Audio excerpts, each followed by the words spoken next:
Hey YouTube, Shubin Shelby here with day 2 of S.H.Figuarts Greeed week with Kazari from Kamen Rider O's. So this was the second one released, I think a month after Uva did. I don't remember my Greeed launch date, it's absolutely correct. But this was the second one released, themed after the cat combo of O's. Kazari was probably one of the most important characters in O's in terms of Greeed, with Uva probably being the second in my opinion, outside of Ankh of course. So a package is about the same with his logo, the metal colors right down here, and then the typical decor along the sides there. So Kazari shares a lot of similarities in Uva in the fact that it's a very nice mold and a very nice sculpt that just feels really cheap.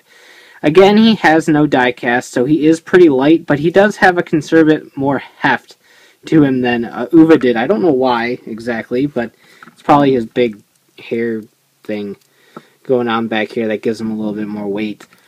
But outside of that, I am happy to say that this one has significantly tighter joints than Uva did, so that's always a plus. In terms of design, he has this kind of biker look. That's what I always called him. He seemed like a biker to me, which was really fun.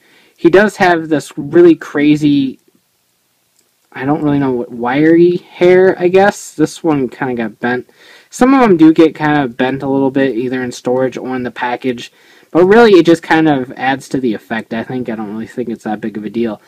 As you could imagine, having hair like that limits his head articulation greatly. He can still move his head 360 degrees.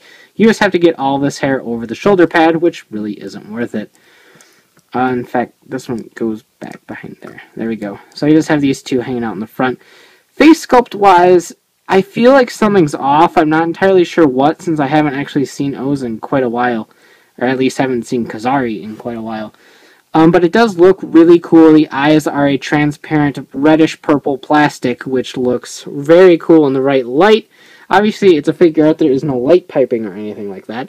But if it catches the light right, it does look really cool.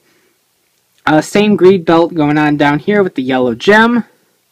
Very spiky figure. He's got claws right here, and then he's got spikes all around his boots down here, as well as his shoulder pads. Hence the whole biker look to me.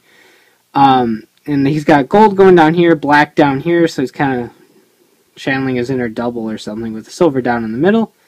So pretty cool overall in that aspect as well. Like I said, with these guys, sculpt is key, and it looks absolutely terrific.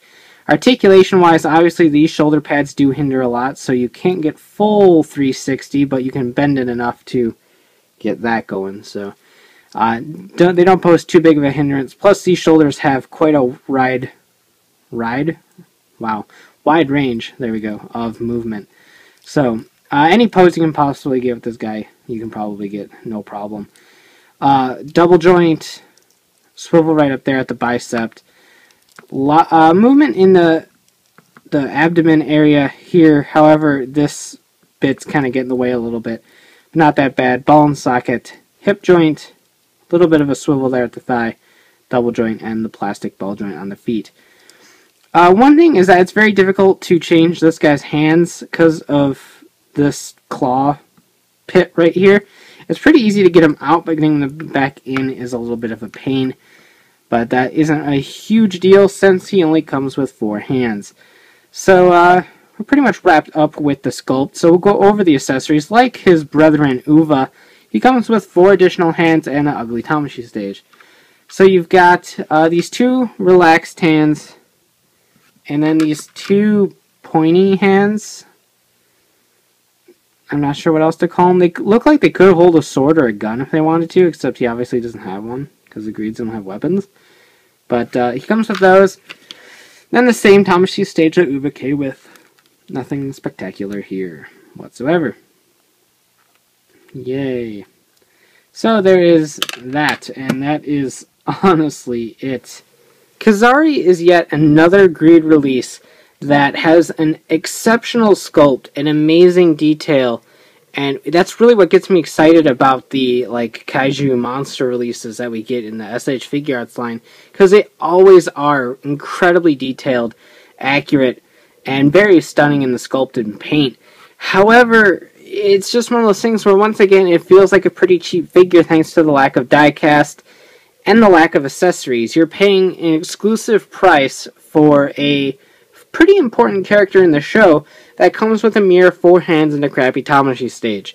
Just like Uva, I feel like it's not worth the actual price of the toy. However, thankfully, like Uva, you can also get this guy very cheap on places like Mandarake or Yahoo Japan auctions, pretty much based on age, because this figure is roughly almost a year old, and he really wasn't too popular and not too hard to find. So that is good. If you are a fan of Kazari, I definitely recommend the figure. There really isn't too much wrong with it outside of the nitpicks that I have. Joints are okay. There are a little bit of loose spots here or there, but not nearly as bad as Uva. So if you like the sculpt and you liked Kazari as a character, I definitely recommend picking this up if you haven't yet. But not my favorite Greed figure by any means, but it isn't absolutely horrible either. I just wish it had a little bit more heft to it and actually came with some effect parts or something to actually make the price worth it. Because as it stands, he really wasn't worth the retail price. So you can check out shukenshobei.com for latest updates on my reviews and hauls. And of course, check out ridersrainsandrambles.com, the podcast bringing the latest token news in the craziest way possible. And of course, you can buy S.H.Figuarts and more at cstoysjapan.com. So take care and have a great one. Bye.